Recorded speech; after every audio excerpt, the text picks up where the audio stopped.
Attorney General of the Federation, AGF, Abubakar Malami, has explained why the federal government cannot intervene in the case of alleged organ harvesting involving former Deputy Senate President Ekweremadu'S and his wife Beatrice in the United Kingdom. Malami, who spoke at a ministerial briefing on Thursday, August 11, stated that it is not the practice of the government to intervene in judicial matters, whether local or international. He said it has never been a tradition of the Nigerian government to interfere in anything judicial, local or international, and that stands the position of the government. On the issue of the intervention on Senator Ekweremadu, I have stated in the course of my presentation that there have been existence, mutual legal assistance requests, and collaboration between Nigeria and other countries across the world.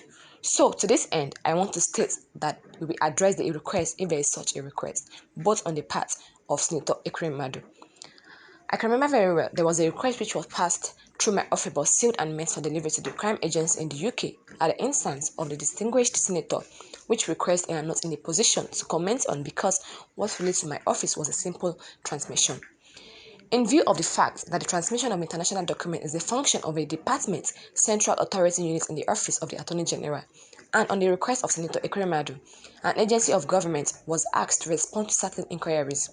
They did, and under seal, they presented their report, which was transmitted to the UK accordingly. So, the implication of what I am trying to state in essence is we have mutual legal assistance, understanding with the UK and whichever of the agencies, either the senator as an accused or suspect, or indeed the agencies in the UK, make any request for international support, we respond accordingly. But as far as interest as to the federal government is concerned, it is not a matter over which we can develop any interest. Perhaps, maybe, if there are interest, the interest should be rooted in law. For example, relating to the child in contention, we have child rights, among others.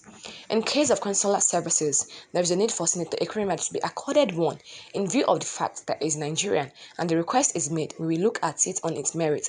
So what I am saying in essence, it is not about medicine interloper, or perhaps maybe just coming into a scene relating to issues that border on crime.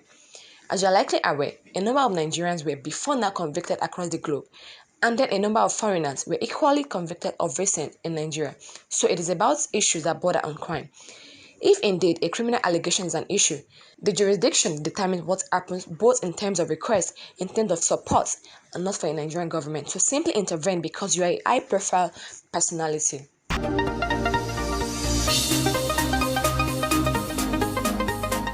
Chris Finebone, a long-standing ally of former Minister of Transportation Rotimi Amechi, has defected from the All Progressive Congress to the People's Democratic Party. Finebone, who has been the publicity secretary of the APC for years, confirmed his defection in the early hours of Friday, August 12. Though he did not explain why he is defecting to PDP, Finebone wrote, "Similar Nayi Fubara, PDP governorship candidate is my brother, know it and no peace." Shortly after he defected to PDP, Finebone visited Governor Nyesom Wike's Ada George Road residence in Port Harcourt in company of the former state chairman of APC, Dr. Davis Ekanya, and the PDP governorship candidates.